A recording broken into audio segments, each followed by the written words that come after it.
Are you an entrepreneur and you want to predict the future? Do you want to figure out what trends are working in your business and what things are going to work and not work? Today, we're going to spend time with Michael Stelzner, who is the founder of Social Media Examiner, and we're going to examine how he was able to spot these particular trends. And even before that, he was the #1 white paper guy. How did he know that was what's going to happen in the future, that was going to grow? How did he know that social media marketing and all the subtopics of social media marketing would become popular so we could build the biggest conference, the biggest podcast, the biggest website, the biggest in every one of these categories? And then how did he know that based on that, he would completely shift directions and move into things like NFTs? So I want you to listen carefully as we pick Michael Stelzner's brain on how he's able to spot trends, because I've spent time with Michael over the years and he's taught me about this methodical process. It doesn't involve a magic 8-ball.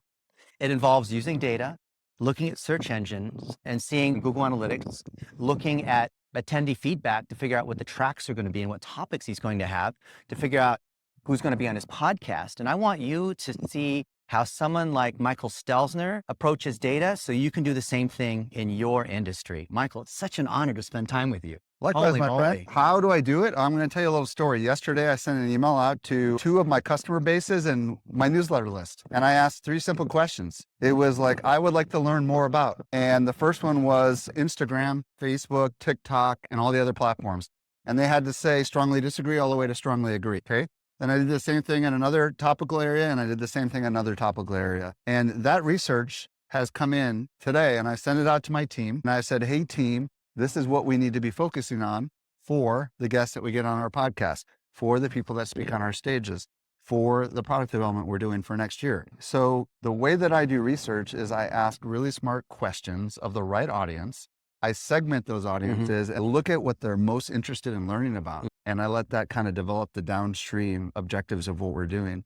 And I've been doing this since 2008, every single year, multiple times a year across multiple product lines. So I know it sounds complex, but at a very simple level, it's really just all about asking people what they want to learn more about, with the hypothesis that some of those people want to pay more to learn and others will not want to pay more to learn. And then we just take that data and we funnel it through my brain and a series of other things. And that's how we map out what we're going to do next. I remember a few years ago, you did the same kind of research, because I love to see the emails that you send out because I learn. Yes. And you found that Facebook advertising seemed to be the standout item that you would talk about at Social Media Marketing World. You had a Facebook Ad Summit. That seemed like that was a great success, right? You have tons of tracks on this. And so I thought, well, that's awesome. It makes sense that Stelzner has the data to figure out here's what attendees want.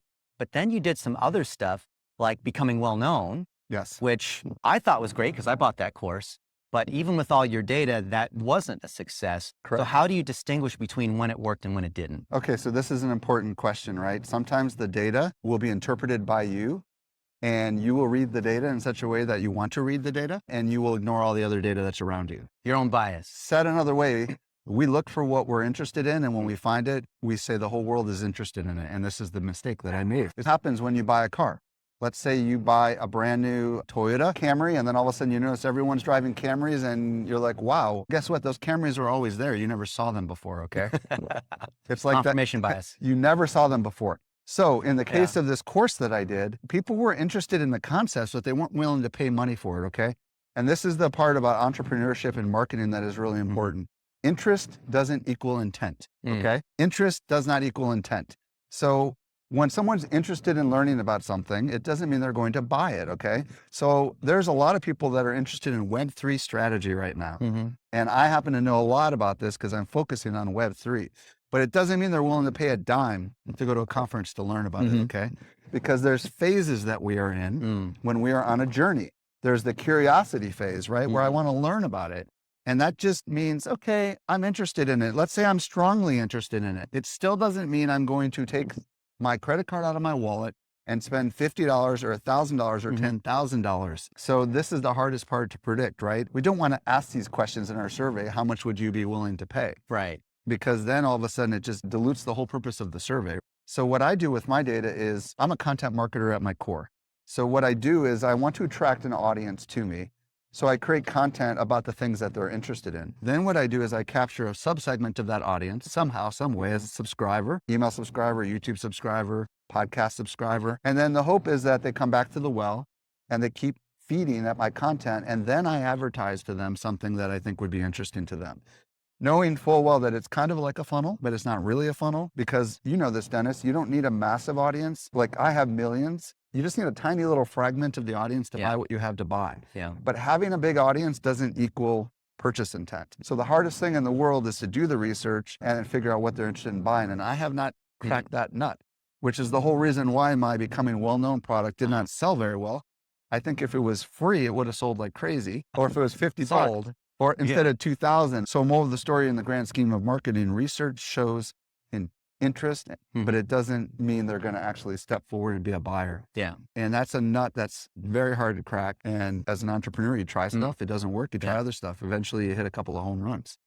Mike, one of the things that impresses me so much about you, among many things, is that you're putting content out there in arguably the most competitive space. How many YouTube channels and social media experts are out there putting all that stuff out there for free, yet Mike, as a self-made millionaire, is monetizing with the top subscription, the top conference, right? He's making millions, not like millions is like the main measure of the thing, but he's monetizing social media marketing better than anyone I know on the planet in terms of like professional development when there's so much content out there. So what I want to know, Mike, is how is it that you mentioned, so you alluded briefly, like you put a bunch of free content out there and then people will eventually sign up for something, but there's so many people out there that want to launch a course, that want to have a conference, that want to do coaching, that want to start a blog, and they see where you are and think, that's so much of a cliff. I don't think that's even possible. Is a Mike Stelzner even possible today with the amount of competition? It's a wonderful question. If we come back to data as the first question, right? If you want to do anything, you have to ask people, would they be interested in that something? So let's say you want to do a conference. You could survey people and ask them their interest level in attending a conference put on by you on this topic, okay? Then they know it's going to cost money. I don't normally ask that question, but that's a question legitimately you could ask. When I did my becoming well-known product, I asked people if they were interested in becoming the top influencer in their space. It turns out a lot of people were, but they weren't willing to do the work necessary to get there, okay? I thought that was a fantastic program. Yeah. And the people that went through it, it was a tough program. But what I meant by this is that Dennis, everybody wants things that they are not willing to work for. Everybody wants to have a 1 million subscriber YouTube channel in our industry, or they want to have 400,000 email subscribers or whatever, right? But they're not willing to actually put in the work. They want an easy button. There is no such thing as an easy button. So back to your earlier question, how do you get to where I am? You realize that I'm not an overnight success. I've been a serial entrepreneur since 1996, which is a long time. We did the same thing with white papers. Yes, but the more he was a white paper guy. Remember 20 years ago? Here's People the were thing. telling me all about him. You got to try things, and some stuff works and some stuff doesn't. Okay, You've known me, and I've started and stopped things over and over again. I had the Social Strategy Club last year. Started and stopped it. Okay, I had the Becoming Well Known. Started and stopped it. I've done summits. I don't do them anymore. Okay, so the idea is you have to. Nothing ventured, nothing gained is my philosophy, but if you venture with data and you venture with insights, the likelihood of it being successful is greater. The hardest thing in the world is to say, I have an audience over here that's interested in marketing and social, and I want to go over here, which is Web3 and NFTs and DAOs and crypto and social tokens, which I know. I listened to the interview that you did with Schaefer. I know your views on these things, but your views are most of the world's views, right? Like, how do you get someone? How do you get someone to go from here to here, right?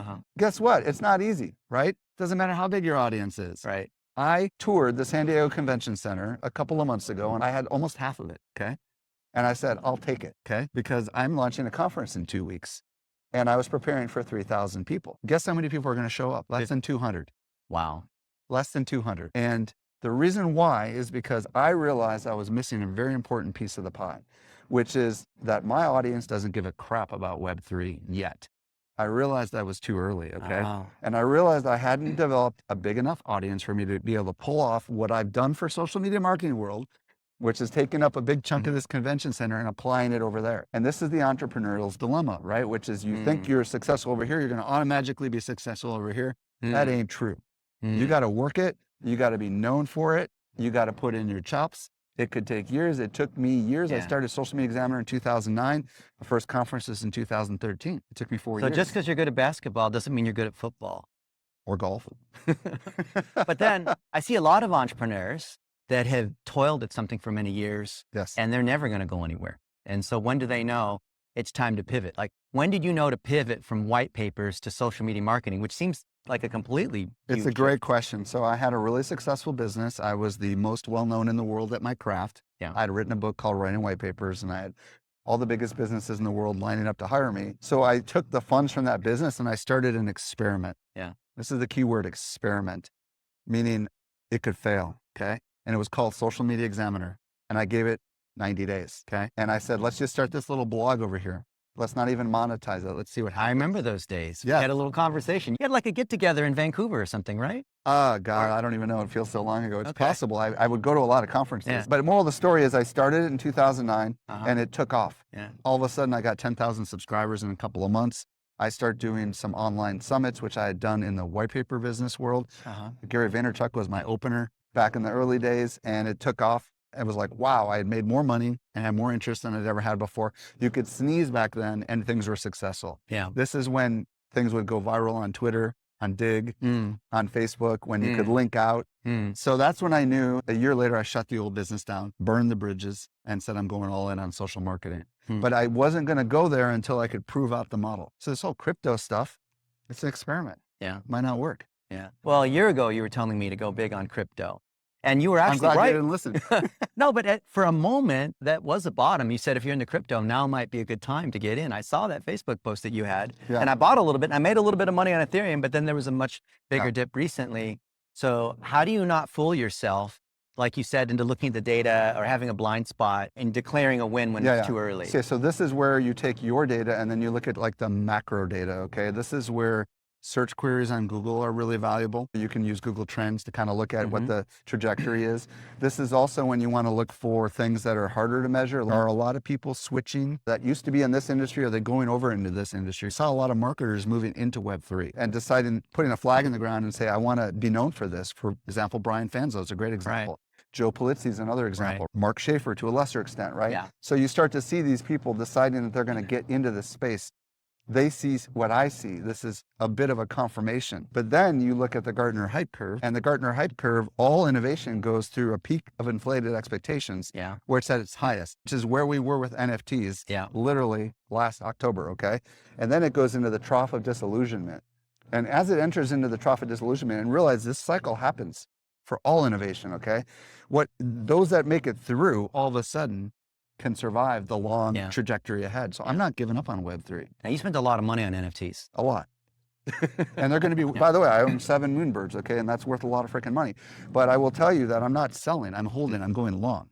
And I'm not giving up on Web3. For me, it's a hobby. It's a longer term experiment. My podcast will continue and I will see what happens. I still believe it's the future, but we're early. Now let's shift gears and talk about SEO. So Mike says that socialmediaexaminer.com, which is a huge website, it's like DR83 and you have millions of visitors per month, that very little of your traffic actually starts from the homepage. And it comes in from Google on particular articles on particular topics. And I know personally that you're very choosy about what the headlines are of these articles and what those particular topics are. Give us some insight into your mind on how you decide how to structure that for those of us that are trying to grow our content library, trying to decide what should we write about? How do we know what's going to work? First of all, I will not claim that I understand Google's algorithms or that I am an SEO guy, okay? But I will tell you that I know that what we're known for is how to, okay?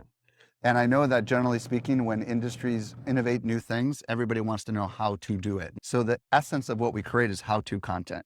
How do I make an Instagram reel? How do I do YouTube shorts? How do I? And there's a bazillion how do I's, right? I have a team who works for me, who's looking for the new innovations, the new technical innovations being launched by TikTok and every other. And we decide, as a marketer, the audience for this, right? We want to create content designed to attract the right audience, right? We don't want the general consumer who wants to do a reel. We want the marketer. So we will create how to use Instagram Reels to generate more leads. You understand where I'm going? So we add that little distinction on it in order to actually attract the right audience, right? We also have to create content that's designed to feed our existing audience, right? Those 400,000+ email subscribers. But almost all of our stuff is X ways or how to. Because we believe that is what we're about. We're how to. We're not like going to lay out the strategy. We're going to lay out the tactics. If you want the strategy, that's where we come to people like you, because we're not strategists. I personally am a strategist, but I'm not a social marketing strategist. Does that make sense? So we attract the people that want to learn how to do it.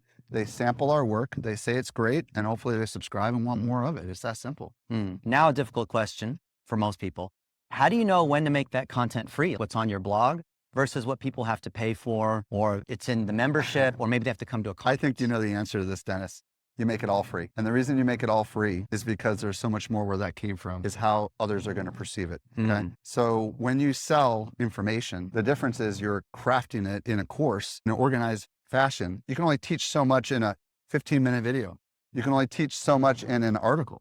You can only teach so much in a 45-minute podcast interview. Yeah. They get their taste buds percolated. It's like the free sample at the restaurant, but they know if they sit down with the chef, they can actually have a really good meal. Yeah. And the idea is if they come to my conference or they purchase my society membership where we have deeper training and community, that's what people are willing to pay for. Because the truth is that you can find everything you want for free on YouTube and Google right now. There's nothing you can't learn for free.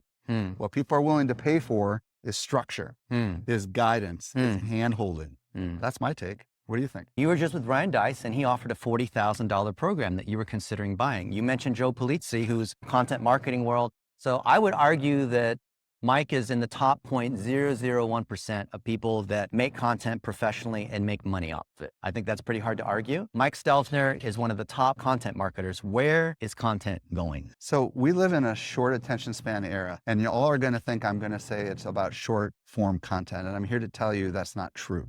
Okay. Short form content is simply just the person with the sign on the intersection when you turn into your neighborhood every week saying that there's a house for sale or there's a restaurant that sells pizza. Okay. So what I'm here to tell you is that while it's true we get entertained by short form media, in the case of Reels and TikTok and Shorts, I believe that people want depth. And I believe it's going to go back to depth. And depth is something that would be like a 2,000-word article, or something like a 30-minute video, or something like a 45-minute podcast, because everybody can get little dopamine hits all day long watching something really short. But that's never going to teach them a damn thing. So I'm here to tell you that those that stay with the long form and can figure out how to use the short form to get them to the long form, I feel like that's going to be where the future is at. And we have not mastered short form video here at Social Media Examiner because we're a long form media company. I'm in the business of creating long form media. And I'm here to tell you, there's plenty of people that still want that. And if anything, they're going to want more of it because maybe they'll watch a reel and someone says, you need to use short form video. Guess what? They're not going to learn that from watching reels.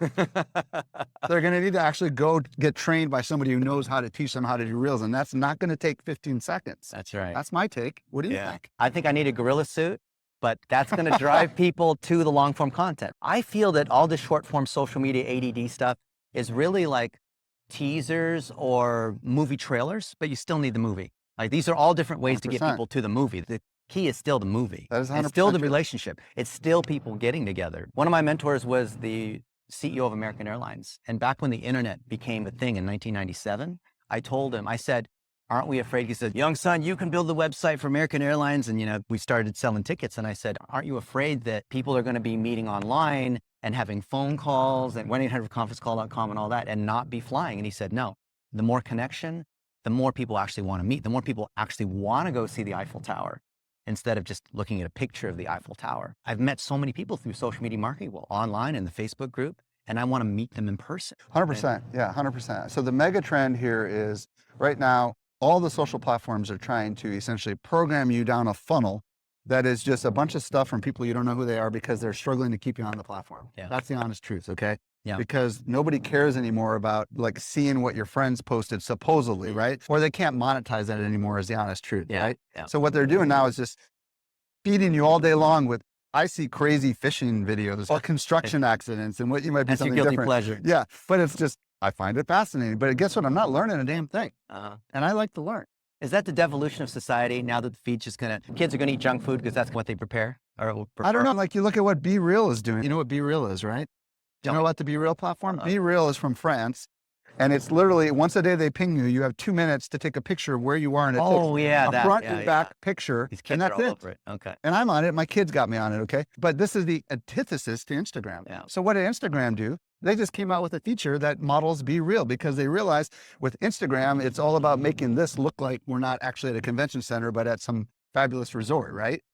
And with Be Real, there's no hiding it because it takes both pictures at the same time. Yeah. And it's just real, okay? So I think we're going to move back towards an era where people want authenticity and they want to see the real stuff, which means more long form content, more live video, more interviews, more realness, more not editing out the mistakes, that kind of stuff. So Michael's done a ton of interviews. What kinds of questions do you wish that you were asked? I think why questions are so important. Why? Blah, just fill in the blank, because a lot of people are skeptical when you're talking about something. And if you say why, then it forces the brain to say, all right, here's some reasons why. Ask me why question. Why are you doing social media marketing world? Because I've always done it and it makes a lot of money for me. That's a good answer. But ask me why am I here right now? Yeah, why are you here? I'm here at a different conference. That's not my own conference. And the reason I'm here, the reason I go to conferences is not what a lot of people might think. Sometimes I come here to find new talent to get on my podcast. Sometimes I come here to have serendipitous connections with old friends, like what we're doing right now. I didn't know you were going to be here. Other times I come here because I need to get an escape from my day-to-day operations as the CEO of a media company. And this gives me a chance to actually use a side of my brain that I don't get to use very often because my schedule is packed every day of the week. So I'm here just to see what might happen.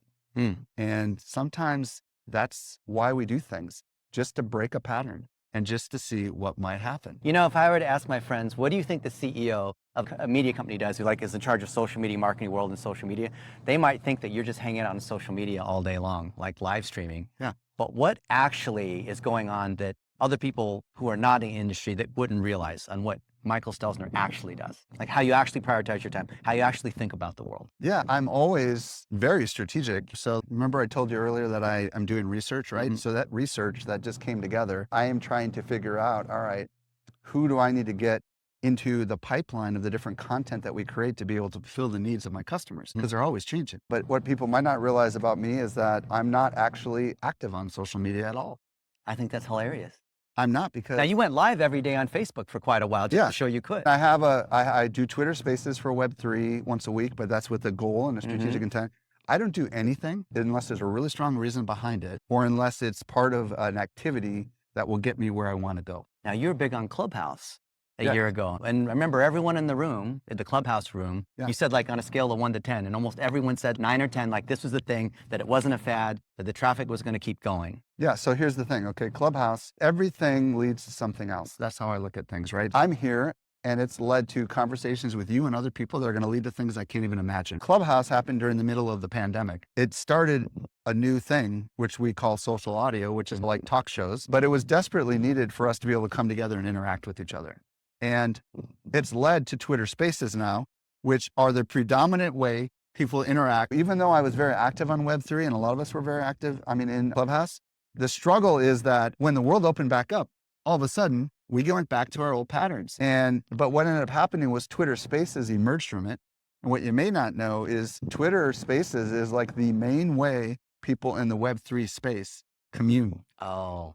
It's the main way that people who have NFT projects and metaverse projects and social tokens actually meet. It's the space that they go to have real true engagement all the time, almost nonstop.